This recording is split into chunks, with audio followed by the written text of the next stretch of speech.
I took a week of study leave at the end of January, which is not my usual winter trip with a lot of other clergywomen because of COVID, but I still got away to a place where I could see the ocean, and I worked on a writing project while I watched that big, wide horizon. As Isaiah said, it is God who stretches the heavens like a curtain and spreads them like a tent to live in. Well, I can appreciate that there are people who see God in the majesty of mountains. When I think of God, I see the ocean.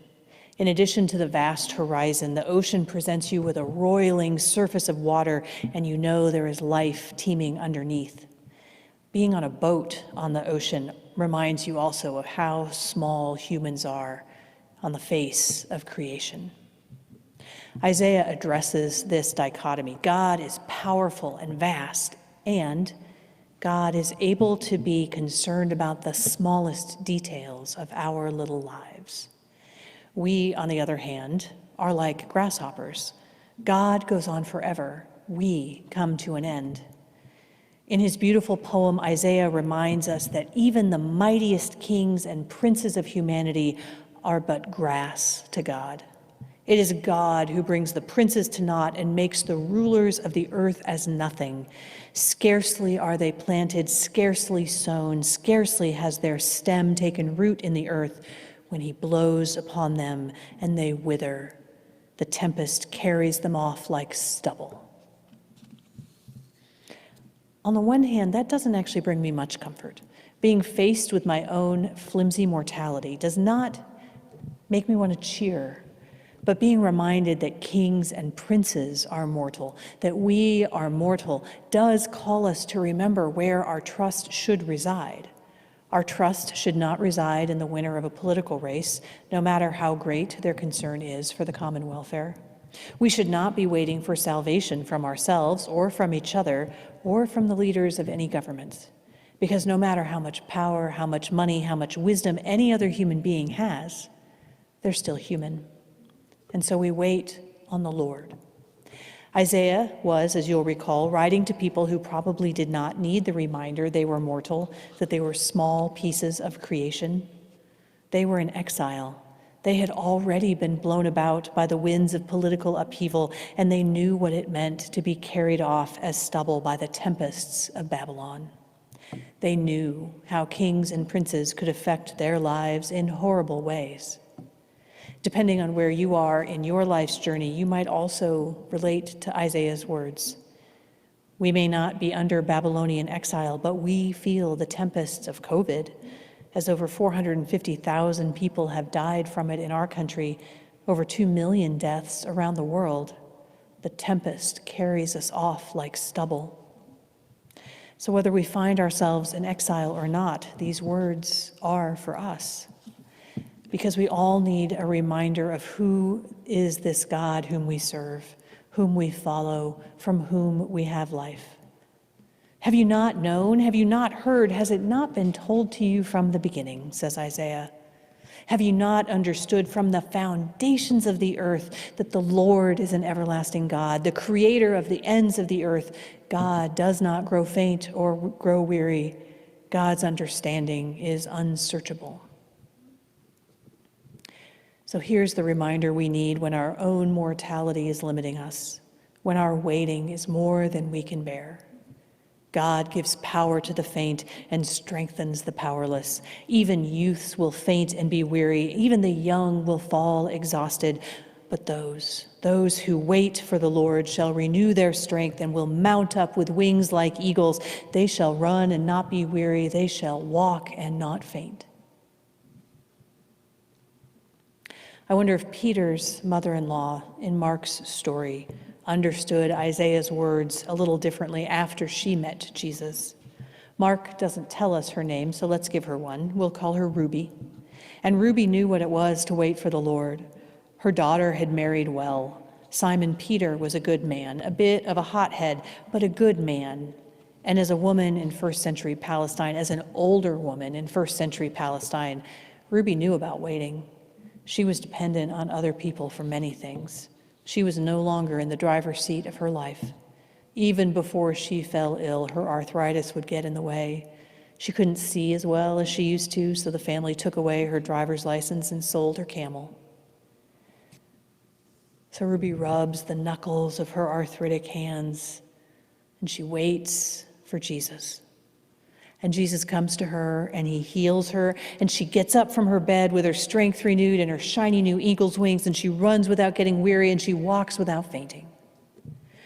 Okay, it actually just says that he lifted her up, and the fever left her, and she began to serve them. Now, I don't know about you, but when I hear this passage, I think, Ruby, do not get up and go serve them. You have been sick. They can make their own coffee. And Peter, if you brought Jesus here to heal your mother-in-law just so she can make you dinner again, we've got some words. But I don't think this is about Peter needing someone to iron his shirts. I think that once Jesus holds out his hand and lifts Ruby up, offering her a return to wholeness, to healing, to a chance to return to her life, then serving them becomes a response of spontaneous gratitude. Because whether it is God restoring strength to Israel or Jesus restoring health to Ruby, the response of the healed and restored people is the same. They walk, they run, they get up and move because they have work to do. God doesn't restore and heal people so they can sit around and talk about how great it is to be restored and healed. God heals us. God restores us so we can join in God's work for the kingdom. If you've noticed, after Jesus healed Ruby, he healed many other people too. The entire town of Capernaum was standing outside their door, we're told. There is much healing to be done. And after a long day's work, while there are still people waiting, Jesus stops working. There are still people to heal, still people wanting his attention. He stops. He gets up and he goes away to a deserted place to pray. The crowd and the disciples, when they hear that news, hunt for him. They had other options. They could have waited for the Lord, as Isaiah had told them. They could have, like Ruby, taken their own health and wholeness and gotten to work serving other people. Maybe they could have done some healing. But they didn't. They hunted for Jesus. Everyone is searching for you, they tell him.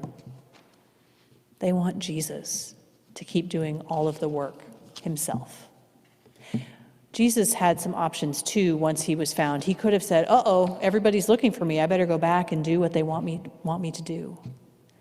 Instead, he says, let us go on to the neighboring town so I might proclaim my message there also, for that is what I came out to do. And Jesus went throughout Galilee proclaiming the message in their synagogues and casting out demons. I read an article this past week about how to lead a team that is exhausted when you yourself are exhausted. And if that isn't the article for 11 months into a pandemic, I don't know what is.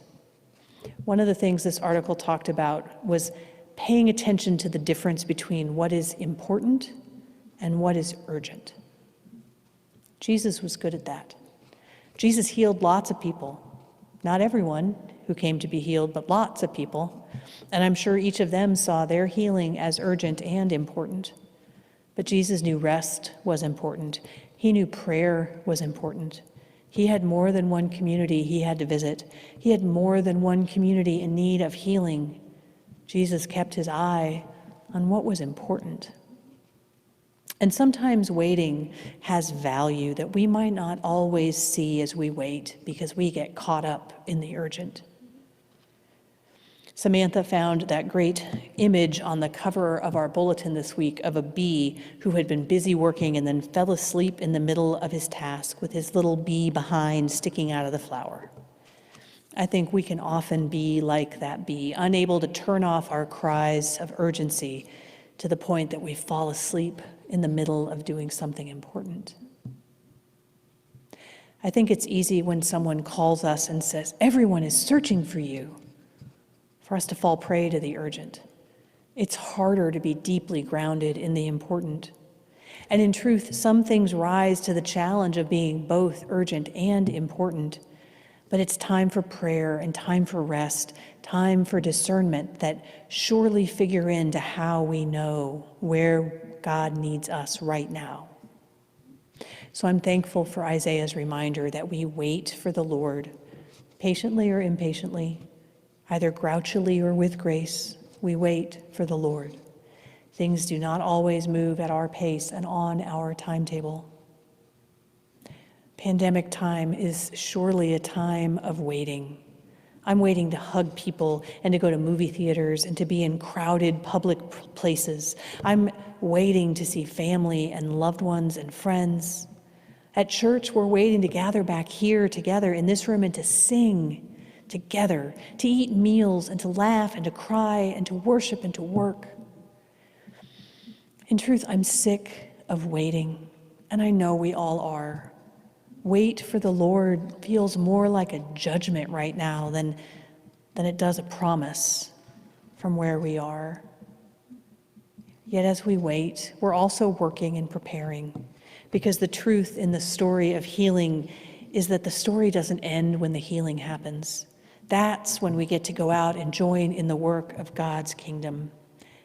The leadership, your elders and deacons and foundation trustees and staff of Calvary, we are all doing our best to prepare so that when the world opens up again, we'll be positioned to do that important work that God is even now preparing us for and preparing for us. It feels like we're busy, even as things feel like they're still shut down. And it's hard to see the way the work we're doing now while we're waiting is going to bear fruit. But we trust that those who wait on the Lord will renew their strength. In a little while, we will gather together at this table behind me, where we will be fed, where we will be renewed and given strength, where we will be nourished and nurtured so that we can tend to the important, trusting in the healing work of God in a manner and a way we cannot control. We work, we wait together. Thanks be to God. Amen.